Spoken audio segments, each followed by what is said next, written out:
Hey everyone, Sebastian here. As the title of today's episode suggests, I'm going to be discussing the Roman Emperor Caligula. If you're going to talk about the life of Caligula, then you also have to explore some pretty dark subject matter, including sexual violence of all sorts. So, if you do not want to hear that, or you are listening with younger people, be advised. Thanks so much, and enjoy the show.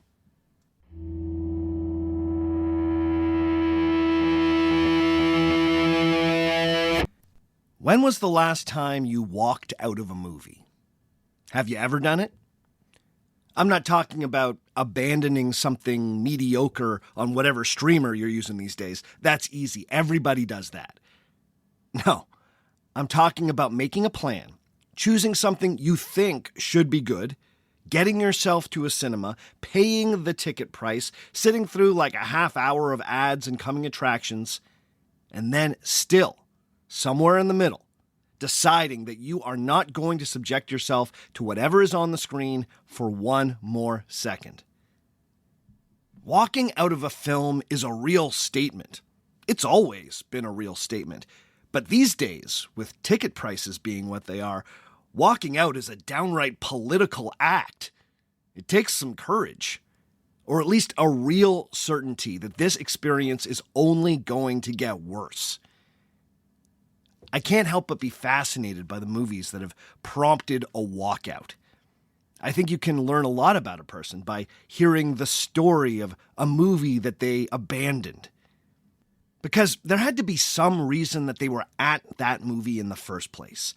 And then there was a turning point where they were either so bored, annoyed, or disgusted that they pulled the chute, cut their losses, and made their escape. And in doing so, ironically entered that movie into a personal pantheon of most loathed films. It's very easy to forget a mediocre movie, but you never forget a walkout. It's all the more interesting when the person walking out is a film critic, someone who is ostensibly paid to be there. In 2008, the venerable critic Roger Ebert was forced to reckon with whether it was ethical to write a review without having seen the entirety of a film. Ebert had met with some fairly harsh criticism after having given the Kristen Stewart indie drama True Love a 1-star rating after having only watched 8 minutes of the film. He ended up apologizing for the review in a blog post and promised to never again write about a film without having first endured its full runtime. He admitted that to do less was arrogant and intellectually dishonest. Now, he wasn't saying that some films don't deserve to be abandoned mid-course, but rather it was inappropriate for a professional critic to render a judgment without having considered a piece in its entirety. Roger Ebert was clearly embarrassed by this, more so because he worried that the internet would soon spread the rumor that this was how he reviewed every film he saw. Roger Ebert, the most recognizable name in film criticism, only watches 8 minutes of the movies he reviews. The truth was that over the course of his career, Roger Ebert almost never walked out of a movie. And we're talking about a man who once estimated that he had reviewed close to 10,000 films over the course of his life. Between 1967 and 2008, there had only been 6 films that Ebert had reviewed without properly finishing.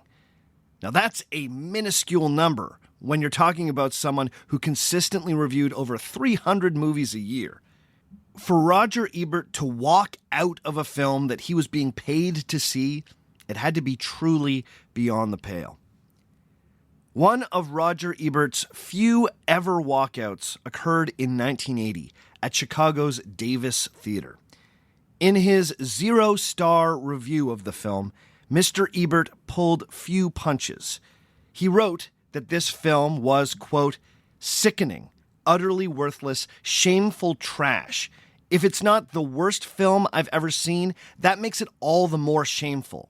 People with talent allowed themselves to participate in this travesty.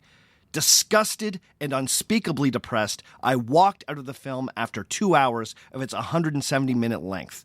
That was on Saturday night, as a line of hundreds of people stretched down Lincoln Avenue, waiting to pay $7.50 apiece to become eyewitnesses to shame. I wanted to tell them. What did I want to tell them? What I'm telling you now. That this film is not only garbage on an artistic level, but that it is also garbage on the crude and base level where it no doubt hopes to find its audience. It's not good art, it's not good cinema, and it's not good porn. End quote. Oh. The review is a great read. It really captures the critic's feelings of nauseous disbelief. What movie could have possibly inspired this level of vitriol? It was, of course, Caligula, the much-discussed production financed by Penthouse magazine founder Bob Guccione. The movie was a curious blend of historical drama, classic tragedy, and hardcore pornography that was inspired by the life of one of ancient Rome's most notorious emperors. If we believe some of the ancient sources, the Emperor Gaius, better known by his childhood nickname Caligula, was one of the most monstrous and sexually perverted people to ever stand at the head of the Roman Empire. And if you know anything about the Roman Empire, then you know just how remarkable that distinction truly is. Who better than Caligula to serve as the subject of a film that sought to push every boundary of good taste? Roger Ebert was convinced that this 170-minute endurance test didn't just push the boundaries, it unambiguously crossed the line. Now keep in mind, Roger Ebert was no prude.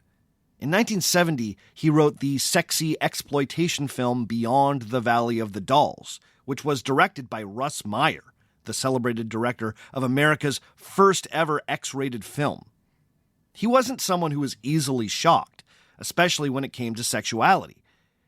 But Ebert would explain, quote, "All I can say is that the makers of Caligula have long since lost touch with any possible common erotic denominator, and that they suggest by the contents of this film that they are jaded, perverse, and cruel human beings. In the 2 hours of this film that I saw, there were no scenes of joy, natural pleasure, or good sensual cheer. There was instead a nauseating excursion into base and sad fantasies." End quote. Now, Roger Ebert was an intelligent and well-read fellow, so I feel fairly confident that he knew when he was writing this review that his disgust for the film echoed the disgust felt by ancient historians for the film's namesake.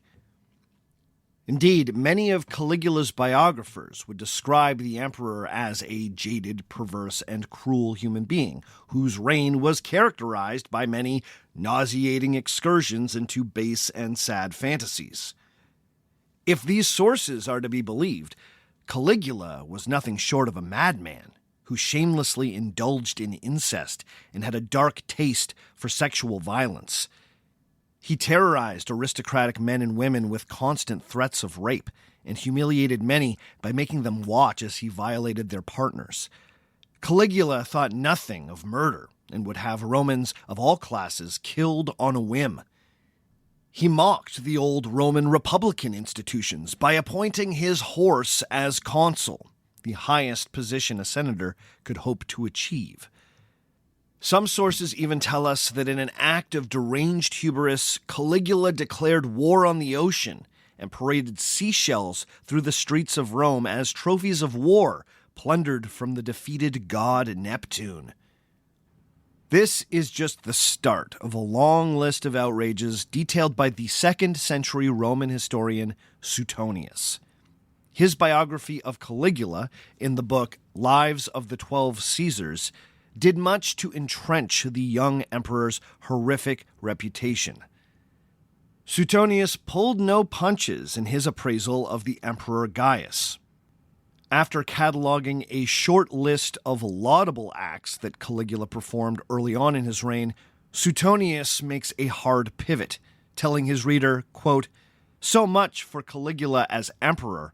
We must now tell of his career as a monster." End quote. Suetonius draws a clear line in the sand. There is Caligula the emperor, and there is Caligula the monster. And once he embraced the monstrous, there was no going back. The team that made the film Caligula used Suetonius's version of Caligula the monster as a jumping-off place, using the sexually violent behavior described by the ancient author as license to invent their own shocking scenes of perversity. The movie, after all, was nothing compared to the real-life excesses of the famous Mad Emperor. Except, Suetonius is notorious among experts as one of the most untrustworthy authors from the Roman period. Not only was he writing nearly a century after the death of Caligula, but he had a penchant for reporting salacious gossip and unsubstantiated rumor as hard fact. Suetonius was looking to both entertain and provide a moral lesson for his readers. The tales of scandalous excess served both ends. But this means that students of history need to handle his entire body of historical writing with great care. His descriptions of bad emperors are especially untrustworthy, as he was often pulling from a long tradition of slander that had grown up around figures who were widely loathed. Suetonius took those stories at face value, or at least his writing suggests that he did. While Suetonius gives us the most detailed description of Caligula's life and brief reign, he is thankfully not the only source we have. Modern experts have used a variety of ancient sources to bring a new level of nuance to the historical understanding of Caligula. Many stories have been shown to be exaggerations, while others have been exposed as out-and-out fabrications. But does that mean that the Emperor Gaius was secretly a good guy, wrongfully slandered by scandal-obsessed historians? Well, maybe we shouldn't go that far. Was it an ancient historian or Roger Ebert who once wrote, quote, "The human being is a most curious animal, often ready to indulge himself in his base inclinations, but frequently reluctant to trust his better instincts." End quote. Believe it or not, that was Ebert. Our better instincts tell us that there is more to Caligula's story than what one ancient author or one zero-star film would have us believe. But our base inclinations tell us that we should still hear those freaky stories anyway. Am I right? Can we indulge in the myth without tainting our history? I'm asking that question every day here on Our Fake History.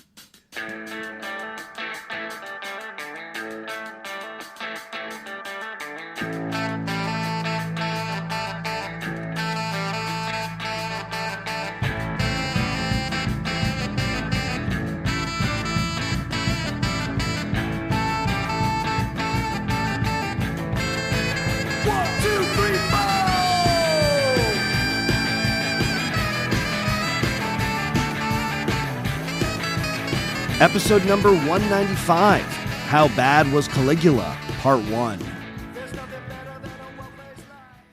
Hello and welcome to Our Fake History. My name's Sebastian Major, and this is the podcast where we explore historical myths and try to determine what's fact, what's fiction, and what is such a good story it simply must be told. Before we get rolling this week, this is just a reminder that an ad-free version of this podcast is available through Patreon. Just go to patreon.com/ourfakehistory and start supporting at $5 or more to get access to an ad-free feed and a ton of other extra audio. We are talking Patreon-exclusive episodes, interviews, lectures I've given, and so much more. We also have an upcoming extra on Merlin the Wizard, still percolating in production, but coming soon. Some of you may have also noticed that last week a throwback episode of Our Fake History appeared in your feed. If you didn't listen to that show, then I just want you to know that I'm going to be releasing throwback episodes with brand new introductions on weeks between series. So that means new episodes of Our Fake History will continue to be released every 2 weeks, but once I've wrapped up a series, I will release a throwback on what would have traditionally been an off week. In the introduction to that last throwback episode, I explained all my reasoning for embarking on this and for the reason why I'm only releasing these throwbacks once a series has concluded. If you're curious about all of that, then please go and listen there. For everyone else, you should just know that I'll never break up an ongoing series by releasing a throwback in the in-between weeks. I thought that would be messy and annoying for my people who like to binge a series once it's complete. Right now, you're listening to part 1 of what's going to be a 2-part series. So you can expect the next throwback in 3 weeks once this series has wrapped up. Get it? Good. In the end, it just means more Our Fake History in your life, not less. This week, we are turning our attention back to ancient Rome and an emperor whose name has become synonymous with violent debauchery, Caligula. Caligula was technically the nickname of the Emperor Gaius, the third person to ever be granted the powers of emperor in Rome. But in recent times, the name has become a shorthand for excess and appetite. Even Seinfeld could drop a sneaky Caligula reference into a joke about George getting turned on by a pastrami sandwich. What's going on? I don't know. Sandwich is making me flush. Oh, no. I'll tell you what you did, Caligula. You've combined food and sex into one disgusting, uncontrollable urge. I think you're right. Ah, George Costanza, Caligula of the 1990s. I like it. Anyway, I always love when we can return to the ancient Mediterranean. I'm sure I've said this on the podcast before, but like so many other history nerds out there, the classical world is one of my first loves, historically speaking. I think it's an incredibly attractive time and place when you first start learning about it. Something about the aesthetic and the architecture makes ancient Rome a very fun place to visit in your imagination. It wasn't so long ago when the internet went wild when it was revealed that a lot of men think about the Roman Empire daily. However, I would guess that many of those guys are daydreaming about a highly romanticized version of the Roman past. One of the side effects that comes from studying a time and place closely is that it can start to seem considerably less romantic. There are a few notable periods in Roman history where things were internally stable, relatively prosperous, and somewhat peaceful. But I've come to appreciate just how fleeting those moments were in the grand scope of the Roman story. Even in the most idealized eras, such as the reign of the so-called 5 good emperors, there were all sorts of new conquests, provincial rebellions, and border wars at the edges of the empire. In fact, many historians have pointed out that the whole idea of a Pax Romana, that is, a sustained period of peace and order made possible by the dominance of the Roman Empire, is itself a bit of a historical myth. The historian Walter Goffert once noted, quote, "The volume of Cambridge Ancient History for the years AD 70 to 192 is called The Imperial Peace, but peace is not what one finds in its pages." End quote. That point is well taken. Even the ancients were aware of this hypocrisy. The Roman historian Tacitus peppered his essential histories of the early imperial period with sly criticisms of the empire. One oft-quoted remark that Tacitus put in the mouth of a chieftain from the far reaches of Britain is, quote, "To robbery, slaughter, plunder, the Romans give the lying name of empire. They make a desert and call it peace." End quote. I would add that in maintaining the empire, that desert needed to be remade again and again through violence. So if the peaceful parts of Roman history were in truth quite violent, then you can only imagine just how bad the bloody periods actually were. It's enough to make one reconsider their fantasy time travel plans. I think the reign of the Emperor Gaius, or Caligula, perfectly illustrates how illusory the idea of a Pax Romana truly is. If you look up the entry for Pax Romana in the Encyclopedia Britannica, you will learn that the period is roughly dated from 27 BC to 180 AD. That runs from the rise of the first emperor, Augustus, to the death of the emperor Marcus Aurelius, the last of the so-called 5 good emperors. But that glosses over just how tumultuous the reigns of Augustus's first few successors truly were. The first 5 emperors of Rome were all from the same dynasty, known as the Julio-Claudians. They were, in order, Augustus, Tiberius, Caligula, Claudius, and Nero. Caligula and Nero often top the list when it comes to the worst emperors to ever wear the purple toga. Some could even argue that they are among the worst rulers in the history of the world. Tiberius is a more debatable figure, but his reign was far from peaceful. All of this is to say that the first century of the alleged Pax Romana was defined by some serious peaks and valleys in Rome's leadership.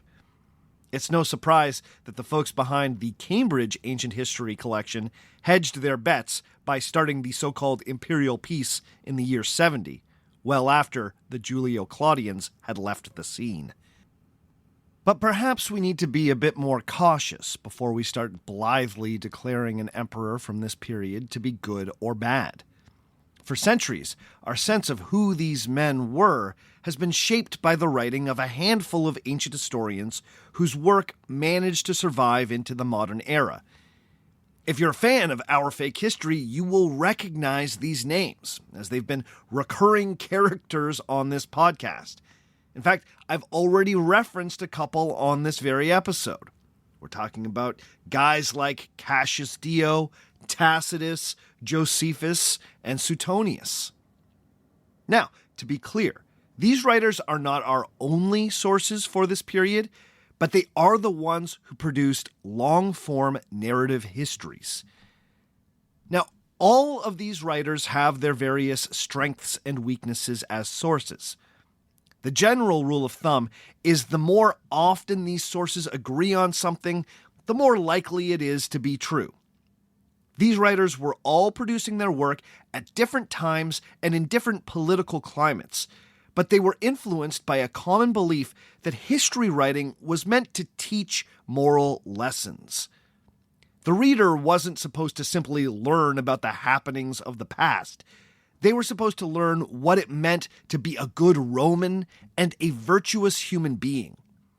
As such, the lives of historical figures were often presented as models to be imitated or as cautionary tales about vices that should be avoided. The life of Caligula was presented by some of those authors as one of those cautionary tales. This meant that outrageous stories about sexually perverse behavior, sadistic bloodlust, and extravagant wastefulness were uncritically accepted and repeated. In the Roman value system, sexual excess and deviancy were seen as an indicator of an evil character. It should therefore come as no surprise that the figures in Roman history judged to be the most evil were also rumored to be sex freaks. Repeating the worst of these rumors in a history was considered reasonable because it served one of the larger goals of the text, to edify the readers and teach them virtue. If the big takeaway was supposed to be that Caligula was a bad ruler, then there was nothing wrong with hammering that point home by indulging in the most shocking rumors. Also, explicit stories have always had a way of moving paper. But what we see is that many of the quote-unquote bad emperors have the same types of stories told about them again and again. In fact, sometimes the stories are so similar that they almost seem cut and paste. Many experts now believe that something like an informal canon of slanderous tropes were drawn upon by the ancient authors to further darken the reputation of a figure already judged to be bad. If an emperor had an infamous reputation for misrule, some ancient historians were quite comfortable drawing on this well-worn collection of calumnies. These usually included incest, sadistic sexual proclivities, general bloodlust, disregard for Roman religious conventions, and the humiliation of august citizens. Now, that doesn't mean that when a Roman emperor is accused of these things, we should simply dismiss it. I'm sure I don't need to tell you, sometimes shocking things really do happen. But we need to evaluate these stories carefully, keeping in mind that some ancient sources will record poorly sourced slanders for rhetorical or entertainment purposes. Now, with that said, some ancient writers are more nuanced than others. For instance, we have our guy Tacitus. I've discussed the Roman historian Tacitus many times before on this podcast. If you want an even more robust discussion of him, please go back and listen to our trilogy on the rebellions of Boudica in Roman Britain. Many modern students of Roman history have a fondness for Tacitus because he seems so reasonable, especially compared to many other ancient Roman historians whose work has survived. Tacitus often helpfully tells his readers when something is clearly a rumor. He's also less interested in the tiresome canon of cut-and-paste slanders. When it comes to the history of the early emperors, Tacitus can feel like a steady hand on the wheel. When I was listening back to my Season 1 episode on the notorious Emperor Nero, I noticed that I relied fairly heavily on the work of Tacitus to disprove many of the myths about him. Now, don't get me wrong, we still need to read Tacitus critically. He has all sorts of biases and indulges in many of the tropes common to ancient Roman writers. But his work can be very helpful in developing a more nuanced understanding of the figures that he covers. Tacitus's huge multi-volume history, known as the Annals, covers the reigns of the Julio-Claudian emperors after Augustus. We're talking Tiberius, Caligula, Claudius, and Nero. But, frustratingly, the books that would have covered the reign of Caligula have been lost. By the time we got to the late Middle Ages, when Tacitus's books were being recopied, those Caligula sections were gone. This might be why the reputation of Caligula is especially monstrous. We don't have Tacitus's steady hand giving us a more sober appraisal, reminding the reader which rumors should not be believed. As such, students of history interested in the reign of Caligula have had to rely more heavily on the Roman historian Suetonius. As I mentioned in the introduction, Suetonius is one of the most notoriously unreliable Roman writers.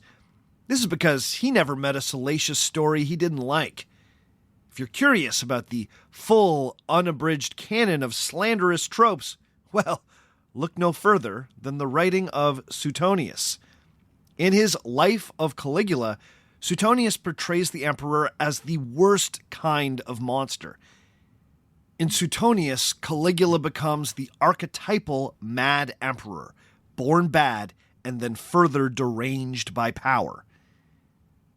Much to the chagrin of many experts, it's been Suetonius's vision of Caligula that has informed most modern pop culture depictions of the emperor, from Robert Graves' novel I, Claudius, to the beloved BBC adaptation of that novel, to the Bob Guccione porn-adjacent film Caligula.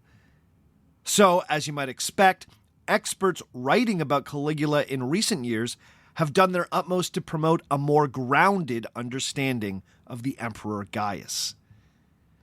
This means venturing beyond the writing of Suetonius and using some other sources to test some of his more outrageous claims.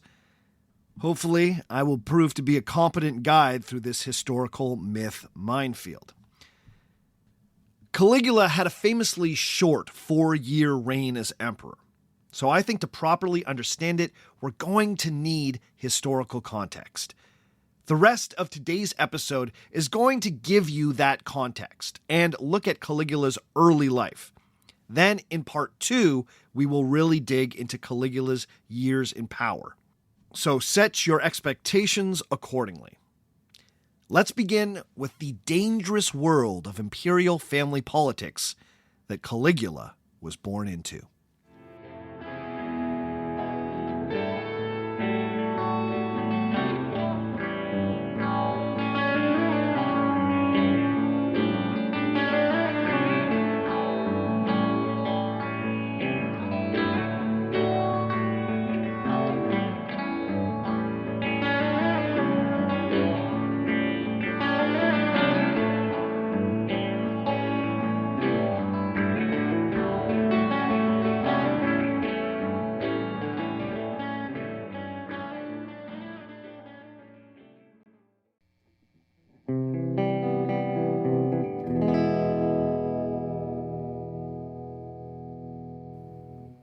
To understand the short and tumultuous reign of Caligula, we need to set the political scene in Rome in the early 1st century AD. By this time, Rome had completed its transition from a republic, a system with democratic features that was nevertheless dominated by an oligarchy of powerful aristocratic families, into a more autocratic system of government, with power largely concentrated in the hands of one person, the emperor. The death of the Republic had been a long and violent process that was punctuated by multiple rounds of civil war.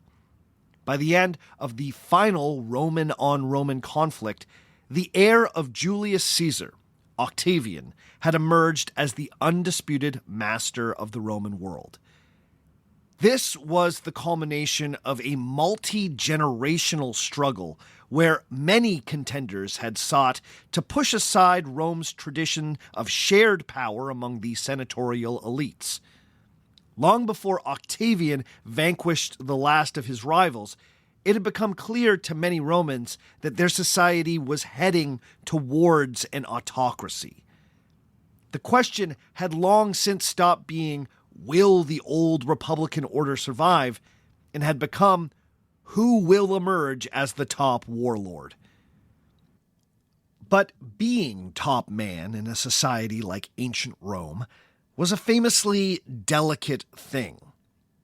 So much of Roman identity was deeply tied up in the rejection of hereditary monarchy.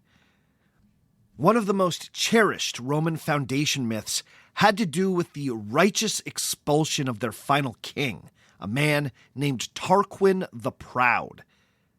The leader of the popular uprising that had ousted the king had been one Lucius Junius Brutus. Legend had it that Brutus had led the people in not only expelling a vile and power-mad monarch, but also in dismantling the entire system of hereditary monarchy and establishing a republic. For centuries, the Romans had been deeply averse to the idea of kings. The institutions of the Republic weren't just a system of government, they were thought to be a deep part of the Roman character. The Roman suspicion of autocrats and would-be kings ran deep. This is why a political operator as savvy and skillful as Julius Caesar still ended up with senators' knives in his back. Even people he perceived as close allies were convinced that he needed to be assassinated because he was acting a little too much like a king. You know the story. Et tu, Brute? But the years after the death of Caesar and the ensuing rounds of civil war had changed the political climate in Rome. Many craved order, stability, and an end to political violence. If that meant accepting a king-like strongman, well then so be it. But the example of Julius Caesar was a potent reminder that if you were going to be a king in Rome, you couldn't call yourself a king. You couldn't act like a king. And you couldn't really govern like a king. So, Octavian, the man who would be king, devised a fairly transparent, but no less elaborate political charade that let everyone pretend that the Republic still existed. There was no denying that Octavian had ensured his grip on power through the studied application of violence. The well-known historian and podcaster Tom Holland has no problem calling Octavian's tactics terrorism in his book on the Julio-Claudians. But when the bloodshed abated, Octavian ruled very carefully and with a light touch.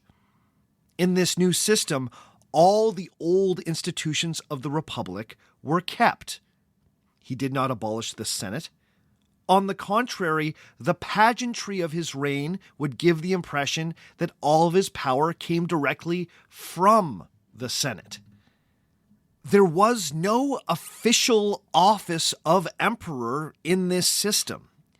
Instead, Octavian was awarded a series of honors by the thoroughly cowed Senate that recognized his unique status, but did not necessarily suggest kingship.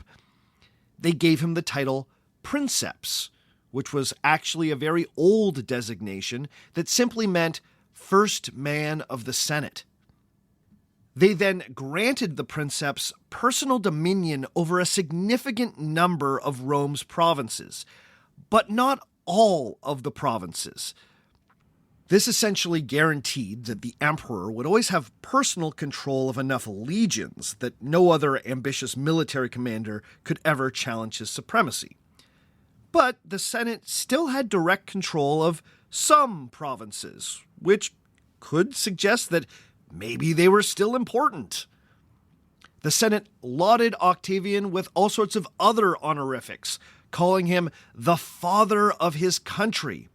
And significantly, they awarded him the name Augustus, which was a word that was traditionally used for consecrated temples.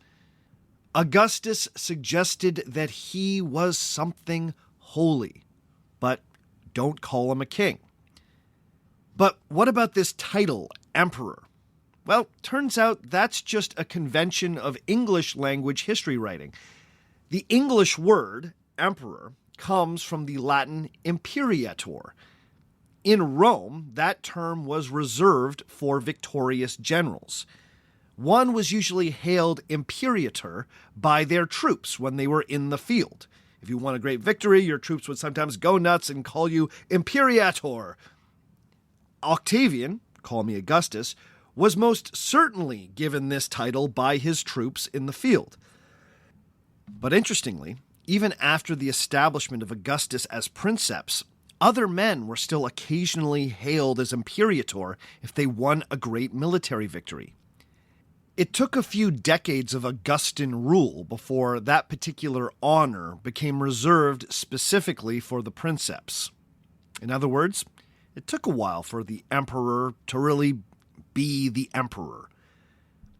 Augustus, and that's what I'll be calling him from now on, by the way, understood that the key to ruling the Roman world was about managing Roman pride, and particularly the pride of the aristocrats.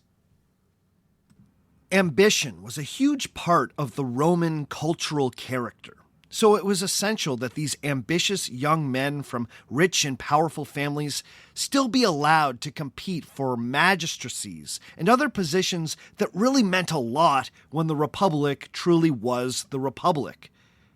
There was a series of government positions that an ambitious young senator was expected to move through on their way to the top job of consul.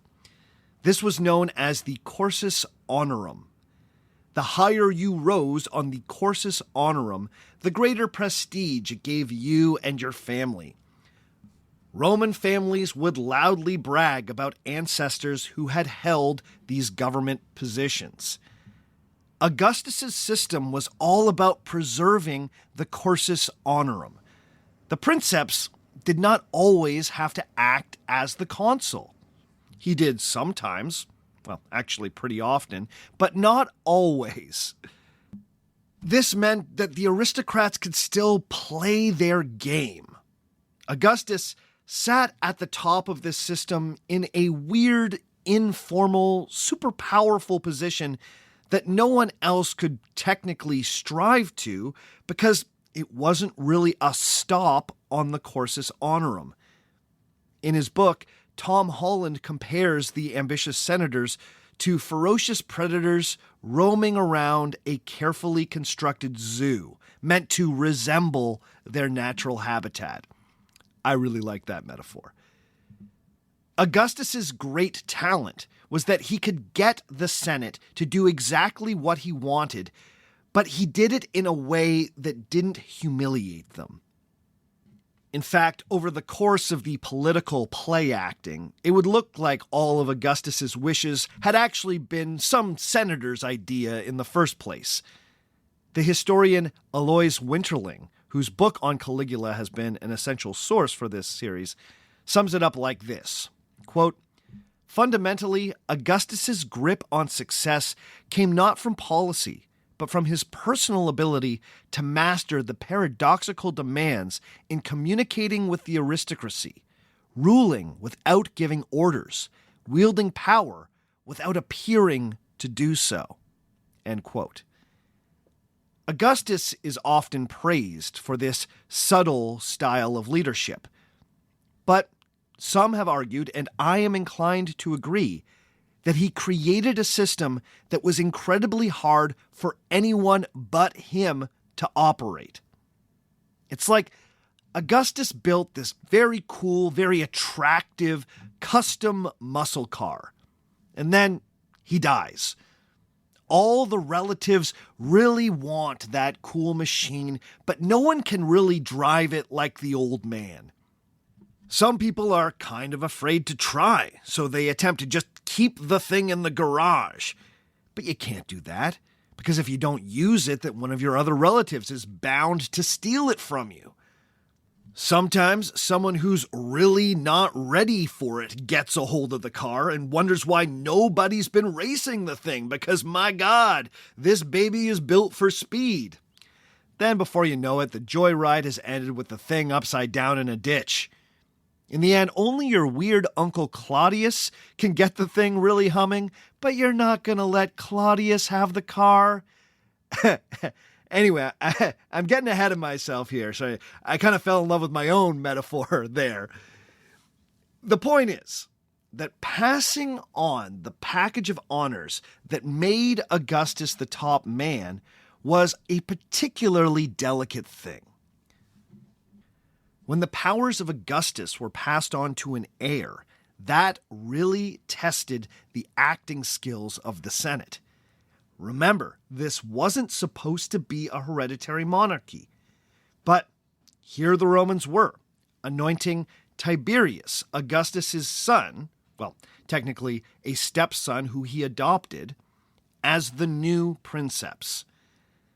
The fiction that they needed to engage in was that the Senate had simply recognized that the son was as great as the father, so he too should have the special package of honors.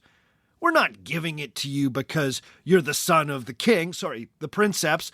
We're doing it because it's obvious that you're just as impressive. Why wouldn't we pass this on to you? But right out of the gate, Tiberius demonstrated that he was not interested in playing the game as designed by Augustus. When the Senate tried to give him all these honors, at first he refused to accept them. He kept prodding the senators with questions about why he should be called father of his country, when he clearly had not achieved the things that Augustus had. Those honors were designed specifically for Augustus. Why should he get them? This isn't a monarchy, right, guys? The senators really didn't know what to do. Tiberius was going off script. Maybe this was all an elaborate test of their loyalty. Maybe anyone who took the bait would be purged. So the senators fell over one another to outdo themselves with praise for Tiberius. He eventually relented and took up the mantle of princeps, but only after setting a very nervous tone in the Senate. It's been debated by historians ever since what Tiberius was playing at here. He was kind of breaking the fourth wall of Roman political theater. Now, some think that this was indeed an elaborate test of loyalty, orchestrated by an emperor who would earn a reputation for paranoia. But others, like historian Garrett Fagan and Tom Holland, have entertained the very real possibility that Tiberius did not want all the powers of Augustus, and had sincerely hoped that the Senate would step up and use the opportunity to bring back a little bit of the old republic. When they proved to be bootlickers, it began a steadily declining relationship between Tiberius and the Senate. He hated playing Augustus's dumb game, but once he got the power, he wasn't about to let it go. In my metaphor, Tiberius is the guy who wanted to keep the muscle car in the garage. But once he got that car, it was very important to him that no one else touched it. It was during the initially competent but exceedingly more paranoid reign of Tiberius that Caligula, or more properly, Gaius Caesar Augustus Germanicus, was born. Tiberius's ascension to the position of princeps had officially confirmed what had long been assumed. Power in Rome was hereditary. The only way to get to the top was to be part of the house of Caesar. This meant that there were many perks with being part of the Julio-Claudian family, as the Caesarian dynasty was known. But it was also incredibly dangerous, as many ambitious family members were keen to position themselves or their children as the heirs apparent. This dangerous atmosphere undoubtedly shaped the person that Caligula became. In 12 AD, little Gaius was born into a very important branch of the Julio-Claudian family. But it was certainly not a foregone conclusion that he would one day be hailed as Tiberius's successor. His mother was Agrippina the Elder, Augustus's granddaughter. This made Gaius a direct blood descendant of the first princeps on his mother's side. His father was Germanicus, one of the most celebrated military commanders of his generation. Germanicus was also the adopted son of the Emperor Tiberius. Now, the dizzying array of adoptions and intermarriages can make the Julio-Claudian family tree pretty hard to follow. But what you need to know is that Germanicus was a strong contender in the race to be the next princeps. It didn't hurt that he was hugely popular with the Roman people and had scored a number of well-publicized victories north in Germania, more than living up to the honorific title Germanicus that he had technically inherited from his father. Gaius was Germanicus's third son, which placed him fairly low on the still largely informal line of succession. But despite being his youngest son, Germanicus chose to bring Gaius on campaign with him very early in his life, while he left his other children in Rome. Gaius's mother, Agrippina, cleverly used the boy as a way to win the affections of the Roman soldiers by turning him into a little mascot. She had a miniature soldier's outfit made specifically for him as a toddler, complete with tiny little soldier's boots that were known as Caligulae. This was how he got his nickname Caligula, which basically translates as little boots. And I do think there's some irony that such an adorably innocent childhood nickname would eventually be transformed into a synonym for sadistic sexual excess. It'd be like if we insisted on calling Ted Bundy Little Cutie Socks. But the ancient historians clearly had a reason for this. Partially, this was done because there were so many Gaiuses in the house of Caesar. If you kept on using the name Gaius, it would very quickly get confusing. Julius Caesar was technically named Gaius Julius Caesar, after all. The ancients may have gravitated towards this nickname because Caligula would get a reputation for being unable to control his appetites.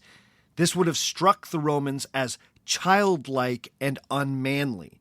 So, why not refer to him by his cutesy childhood nickname?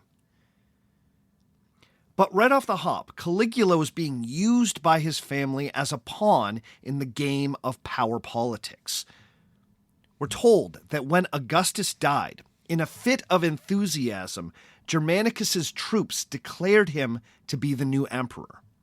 Germanicus knew that accepting this acclamation would essentially mean civil war with his adopted father, Tiberius. So he refused to accept what these soldiers were thrusting upon him. The soldiers were not taking no for an answer, and paradoxically threatened to mutiny unless Germanicus accepted what they saw as his destiny.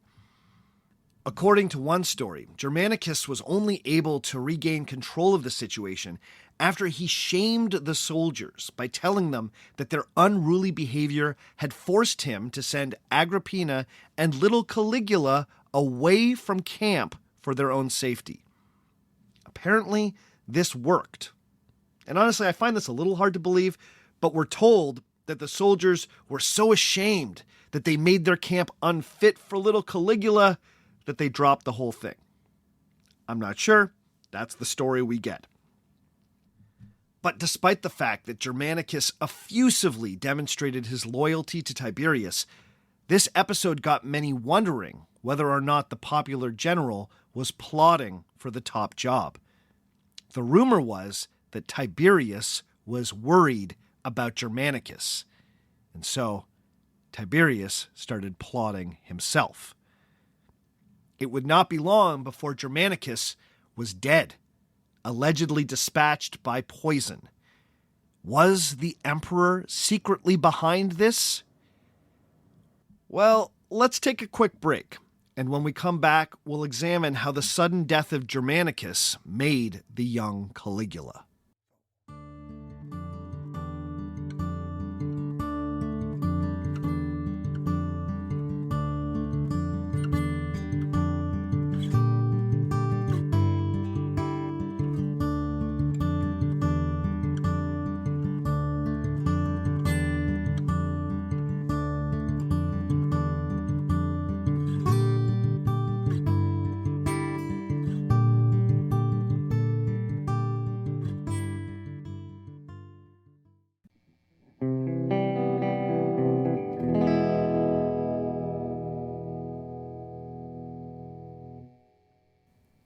Germanicus met his end in the year 19 AD when Caligula was just 7 years old. This all went down while Germanicus and his family were touring Rome's eastern provinces. At the time, the general could not have been more popular. A few months earlier, he had been granted the unique honor of a triumph. That is, a massive military parade through the streets of Rome celebrating his achievements in Germania. As my Rome heads know, triumphs were hugely prestigious bits of military pageantry that were only rarely granted. Being awarded a triumph was a huge deal, and it only served to enhance Germanicus's public profile. He notably celebrated this triumph with all of his sons and daughters riding at his side in his chariot. The Germanicus family was starting to look more and more like the first family of Rome.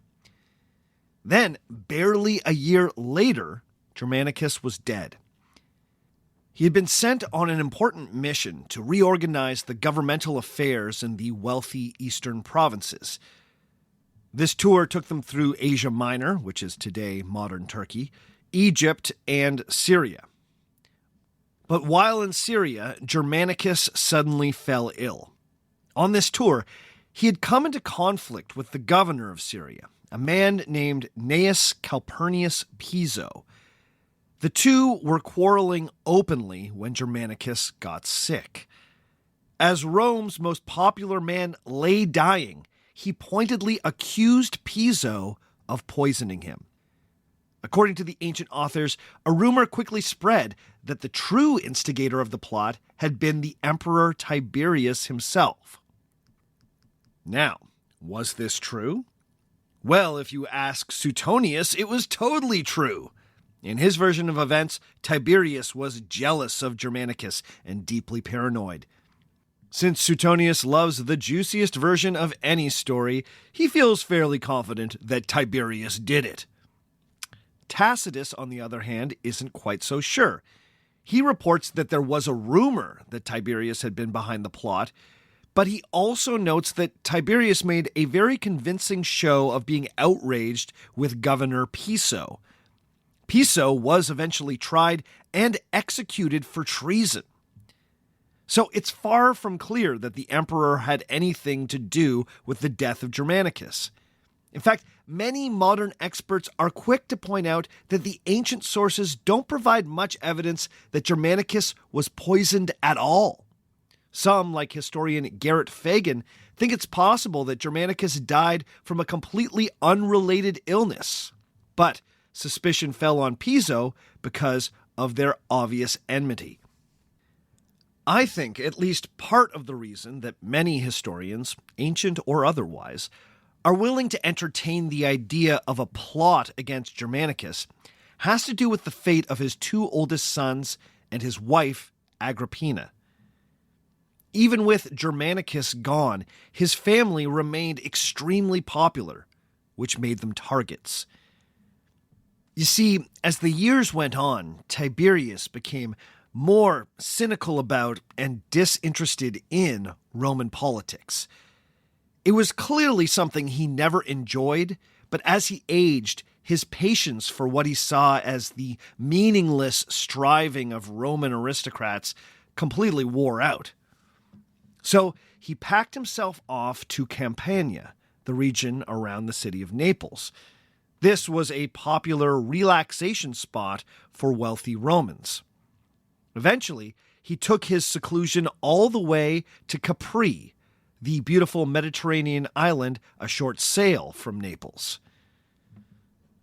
There he relaxed in his expansive villas and steadily accrued a more perverse and sinister reputation, but more on that later.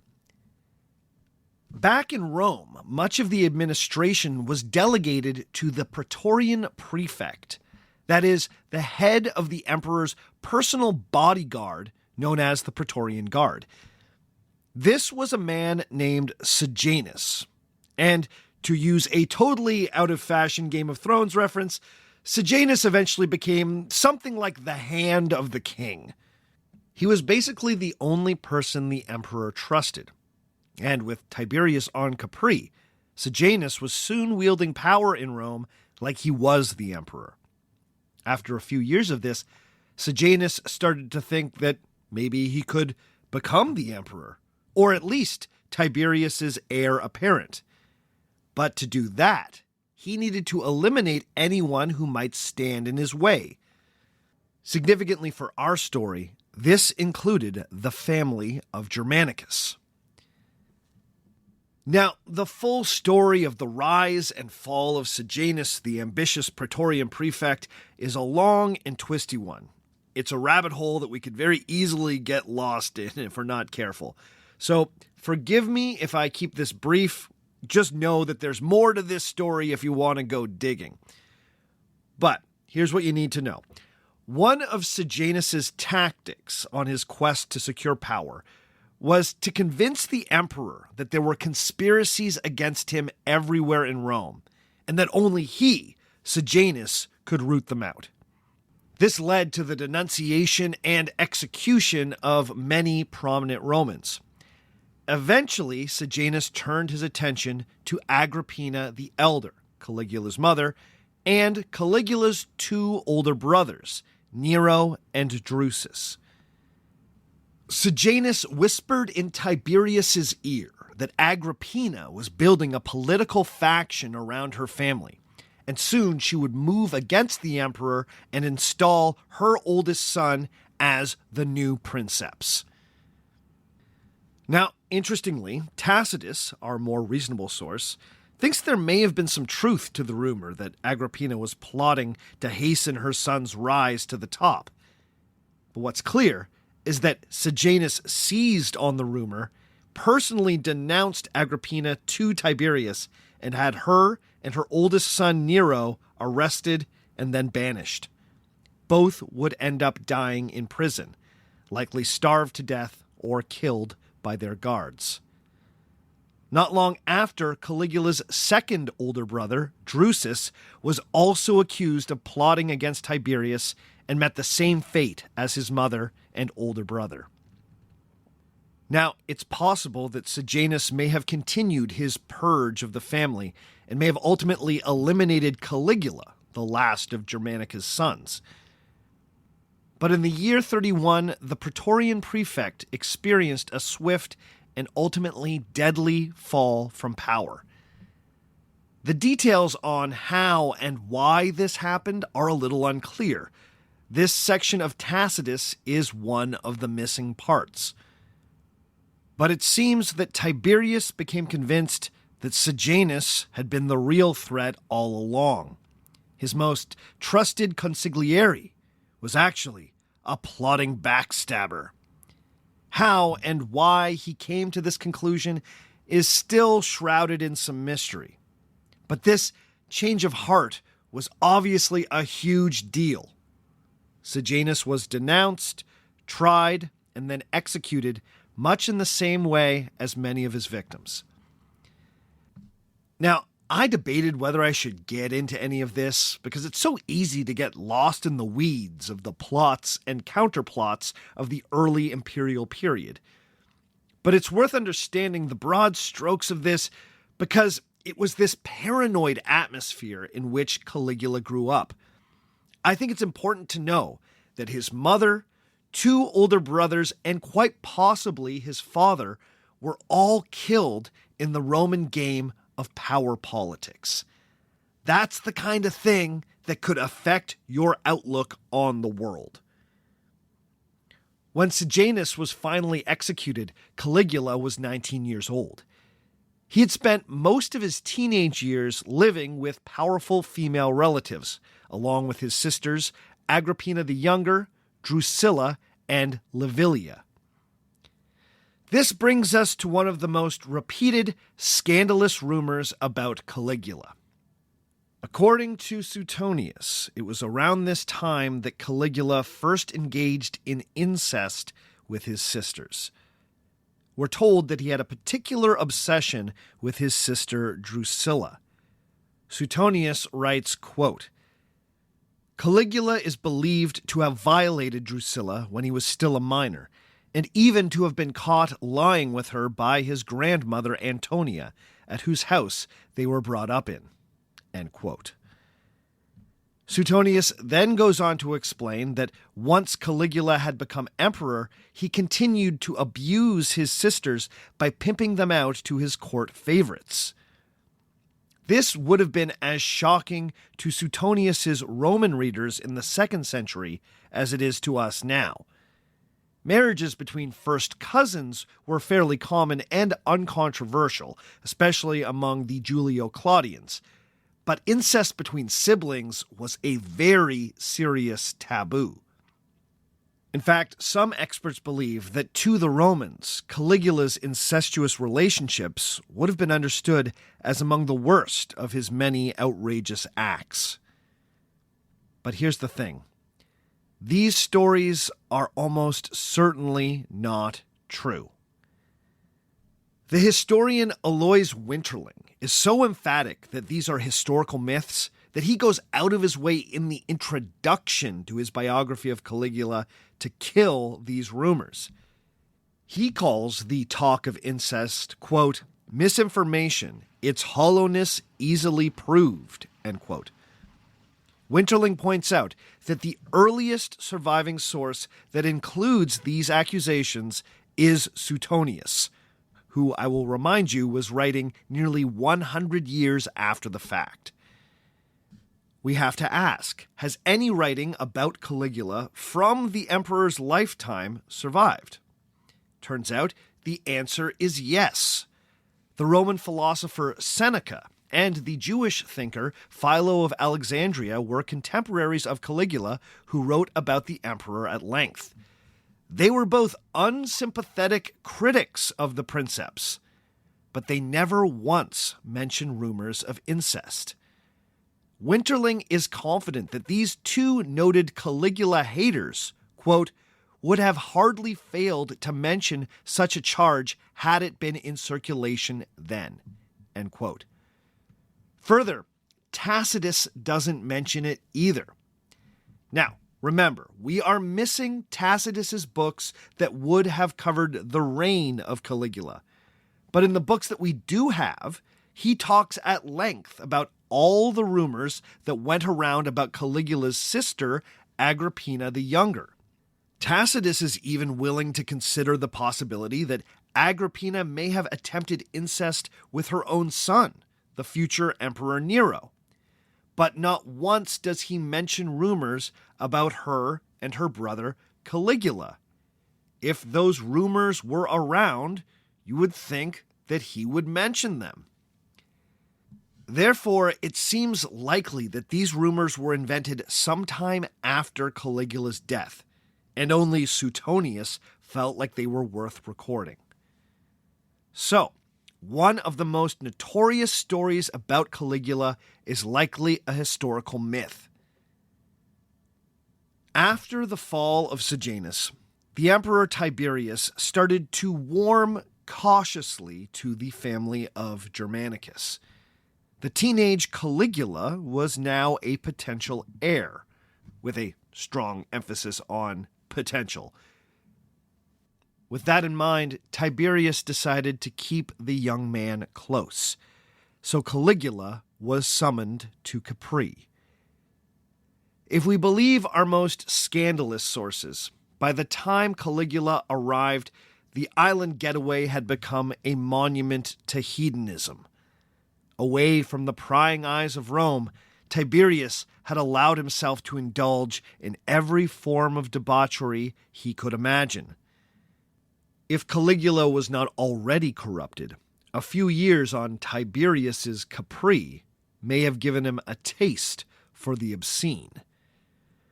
But of course, we may not be able to trust our sources on that one. Okay, that's all for this week. Join us again in 2 weeks' time when we will continue our story about Caligula.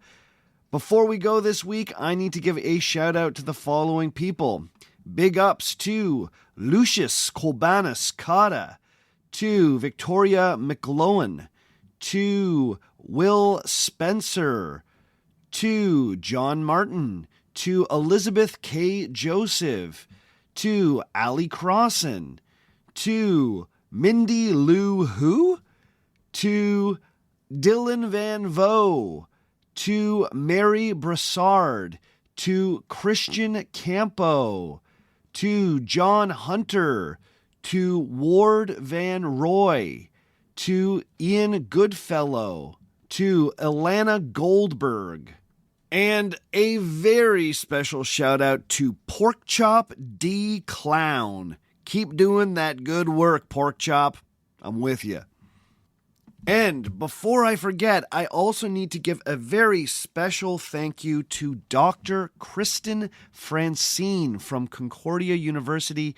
Dr. Francine sent me some amazing sources that I used during my Mozart series, and I haven't given her a proper thank you on the show yet. Thank you, Dr. Francine. You rule. You were so helpful. So yeah, big ups to our postdocs at Concordia University. If any of you would like to get in touch with me, you can always send me an email at ourfakehistory@gmail.com. You can hit me up on Facebook, facebook.com/ourfakehistory. You can find me on Instagram at ourfakehistory. You can find me on Twitter at ourfakehistory. You can find me on TikTok at ourfakehistory. And check out the YouTube channel. Just go to YouTube and search for Our Fake History. The theme music for the show comes to us from Dirty Church. You can find more from Dirty Church at dirtychurch.bandcamp.com. And all the other music you heard on the show today was written and recorded by me. My name is Sebastian Major, and remember, just because it didn't happen doesn't mean it isn't real.